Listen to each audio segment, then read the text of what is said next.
You're looking in on a common man living an uncommon life, and we're out in the Philippines, in Bohol, small island, one of the Philippines, and my wife and I, we live out here. It's very isolated, inaccessible by car, and what we're hoping to do, planning to do, is in the next few weeks we're going to build a road. Now right now, if you look down this way, this leads down to the path. It's approximately a mile or 2 miles, and then if you look this way, this is where the road ends. And so from here we're on our own. So I wanted to show you what we're actually going to be doing.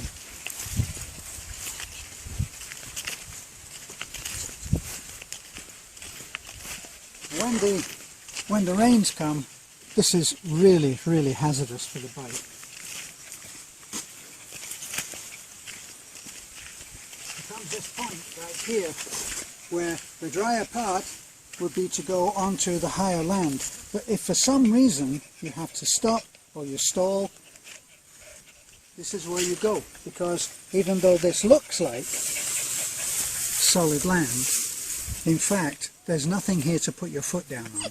So that's where you would go, and that would be a tumbling over and over. And the problem when you're here, if you're riding alone, is that if you're down there in the grass, who would find you? So that's one of the hazards. Otherwise, this is another way, which is the track. In the rain, that's coursing with water, and that's pretty hazardous too. So this is where we have to bring our road. Of course, it's not really a road, it's a very wide path, but the earth has to be moved and it has to be compacted down, and eventually when we get our truck, we would bring our truck up here and we would keep bringing sack after sack after sack of ballast and just concrete, and that's what we would do for that. So this is how we do it.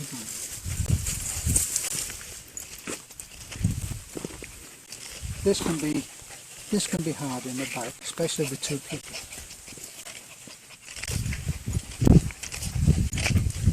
So this is quite high. This is high land.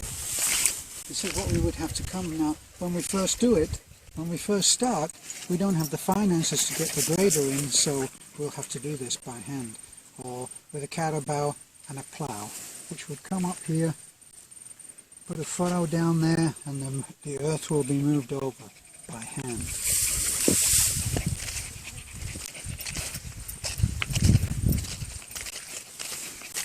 So even this on the bike can be tricky.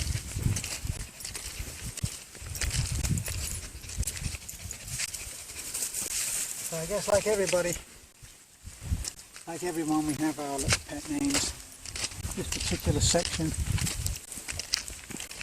when you're coming up this, there's nowhere to go other than in the track, and if for some reason, as I say, you hit the sides, there's nowhere to go. So we call this the wall of death.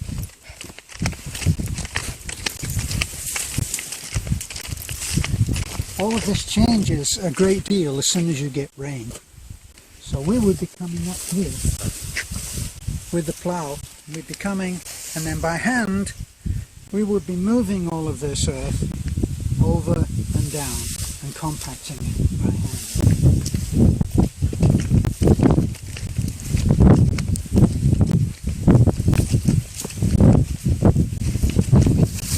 As I say, once the rains come, this gets very, very difficult. If we can just show you back.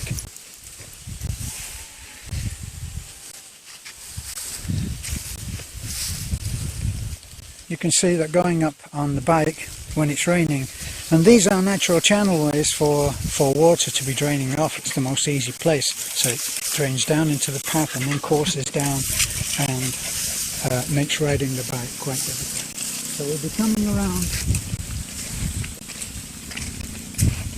I want people here, we're really undecided as to which way we're going to go. If we were to follow this path, it curves around, very low land on one side, some higher land on the other, so that might be a way to go. If not, there's always the chance that we could go and we could come straight up and over to the hill.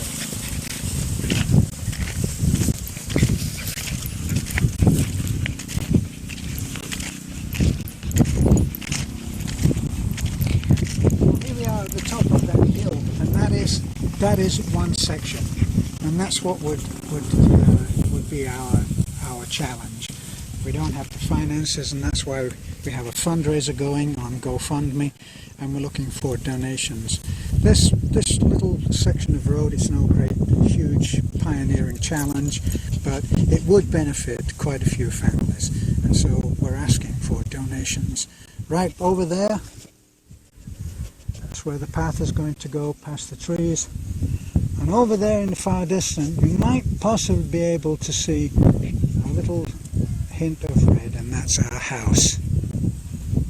So that hill is where we live, and all of that vegetation is what has been planted over the years by Beth's father. So that's as far as we want to go today. We thank you for looking in. This is a common man leading an uncommon life, and we'd love to see you on Facebook, where you can see about our posts every day and our adventures. Look forward to seeing you then. Terence.Flannery@gmail.com. All right, bye for now.